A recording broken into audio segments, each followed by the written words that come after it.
दोस्तों नमस्कार, मैं हूँ रोहित कौशिक और आप देख रहे हैं रोहित संवाद। दोस्तों, बिहार में एक बार फिर एनडीए को बम्पर जीत हासिल हुई है। यानी एक बार फिर एनडीए को बहुमत मिला है।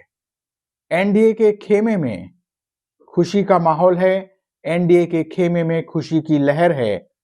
तो महागठबंधन कई तरह के आरोप लगा रहा है, लेकिन जनादेश को स्वीकार किया जाना चाहिए। जनता ने जिस तरह का मत दिया है उसे स्वीकार किया जाना चाहिए, क्योंकि लोकतंत्र में जनता ही सर्वोपरि होती है। इसलिए इस समय की सबसे बड़ी सच्चाई तो यही है कि बिहार में एनडीए ने शानदार जीत हासिल की है। भारतीय जनता पार्टी ने काफी अच्छा प्रदर्शन किया है। बिहार के लोगों ने नीतीश कुमार पर भरोसा जताया है। जेडीयू ने भी अच्छा प्रदर्शन किया है। चिराग पासवान की पार्टी एलजेपी भी फायदे में रही है।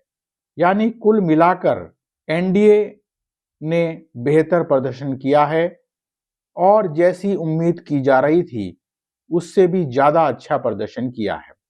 आरजेडी और कांग्रेस का प्रदर्शन काफी खराब रहा। प्रशांत किशोर की जन सुराज पार्टी तो खाता तक नहीं खोल पाई। कांग्रेस और आरजेडी की वोट अधिकार यात्रा में उमड़ी भीड़ वोट में तब्दील नहीं हो पाई। राहुल गांधी की वजह से और तेजस्वी यादव की वजह से कांग्रेस और आरजेडी ने जो वोट अधिकार यात्रा निकाली थी उसमें निसंदेह काफी भीड़ उमड़ी थी, लेकिन वो भीड़ वोट में तब्दील नहीं हो पाई। अब महागठबंधन तरह तरह के आरोप लगा रहा है। निसंदेह जब कोई भी राजनीतिक दल पराजित होता है, हारता है, तो उसका अपना मत होता है और वो उसी मत के अकॉर्डिंग तरह तरह के आरोप लगाता है। हो सकता है कि उसके कुछ दावों में दम भी हो, लेकिन अपनी हार का ठीकरा दूसरों पर फोड़ने से क्या महागठबंधन को कुछ हासिल हो पाएगा? यह सही है कि सत्ता पक्ष के पास काफी तरह के संसाधन होते हैं, काफी तरह के रिसोर्सेज होते हैं और उनका इस्तेमाल भी सत्ता पक्ष करता है और उसका असर कभी कभी चुनाव के नतीजों पर भी दिखाई देता है। कभी कभी चुनाव के नतीजों पर भी उसका असर पड़ने की संभावना रहती है। लेकिन क्या इस संभावना के आधार पर महागठबंधन को अपनी कमियों पर विचार करना छोड़ देना चाहिए? क्या इस संभावना के आधार पर महागठबंधन को अपने गिरेबान में झांकना छोड़ देना चाहिए? महागठबंधन के मौजूदा रवैये को देखकर तो ऐसा ही लगता है।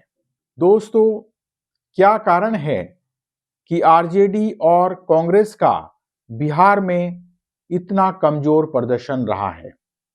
क्या कारण है कि बिहार में महागठबंधन जनता का भरोसा नहीं जीत पाया? किसी भी राजनीतिक दल को यह समझना होगा कि इस दौर में केवल भाषणबाजी के सहारे चुनाव नहीं जीता जा सकता है।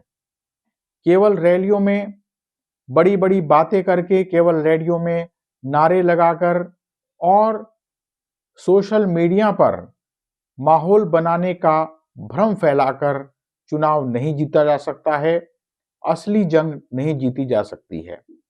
चुनाव जीतने के लिए जनता का मन जीतना पड़ता है। लगातार जनता के सवालों को उठाना पड़ता है, जमीनी स्तर पर काम करना पड़ता है। सवाल यह है कि क्या बिहार में आरजेडी और कांग्रेस ने जमीनी स्तर पर कोई काम किया? चुनाव से कुछ समय पहले के काल को छोड़कर क्या महागठबंधन ने जनता की आवाज उठाई? बेरोजगारी के मुद्दे पर सवाल उठाया, भ्रष्टाचारी के मुद्दे पर सवाल उठाया। सवाल यह है कि महागठबंधन जनता के मुद्दों को उठाकर उन्हें बेहतर तरीके से जनता के पास क्यों नहीं ले जा पाया। जनता को नीतीश कुमार पर बार बार भरोसा जताना यह दर्शाता है कि बिहार में नीतीश कुमार का जलवा अब भी कायम है। निसंदेह जनता ने मोदी जी को और नीतीश कुमार के चेहरे पर वोट दी है। हालांकि कई लोगों ने नीतीश कुमार को मानसिक रूप से अस्वस्थ और पलटूराम कहकर उनके अस्तित्व को नकारने की कोशिश की, लेकिन जनता ने उन पर ही भरोसा जताया। दोस्तों, सवाल उन YouTube चैनलों के विश्लेषण पर भी है जो प्रधानमंत्री नरेंद्र मोदी के अंध विरोध में अंत तक महागठबंधन को जिताते रहे। जिस तरह नरेंद्र मोदी की अंधभक्ति में कई इलेक्ट्रॉनिक चैनल और YouTube चैनल अतिवादिता की हद पार कर जाते हैं, उसी तरह से नरेंद्र मोदी और भाजपा के खिलाफ बोलने वाले चैनल भी मोदी के अंध विरोध में अतिवादिता की हद पार कर जाते हैं। दोनों ही तरह के चैनल वास्तविक विश्लेषण से दूर होते जा रहे हैं। सत्ता हथियाने के चक्कर में भाजपा द्वारा किया जा रहा ध्रुवीकरण निसंदेह अपनी जगह है, लेकिन यह मानने में कोई गुरेज नहीं होना चाहिए कि प्रधानमंत्री नरेंद्र मोदी पर जनता का विश्वास अभी भी कायम है, अभी भी बना हुआ है। दोस्तों, निश्चित रूप से बिहार चुनाव में कांग्रेस के बेहद कमजोर प्रदर्शन पर सवाल तो उठेगा ही।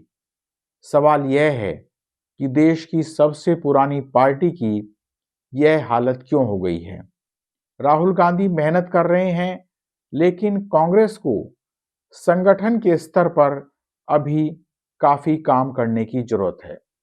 भारतीय जनता पार्टी के बहुत अच्छे प्रदर्शन के बाद नीतीश कुमार की क्या स्थिति होगी यह अभी नहीं कहा जा सकता, लेकिन इतना तो तय है कि अब भाजपा की नीतीश कुमार पर निर्भरता कम हो गई है।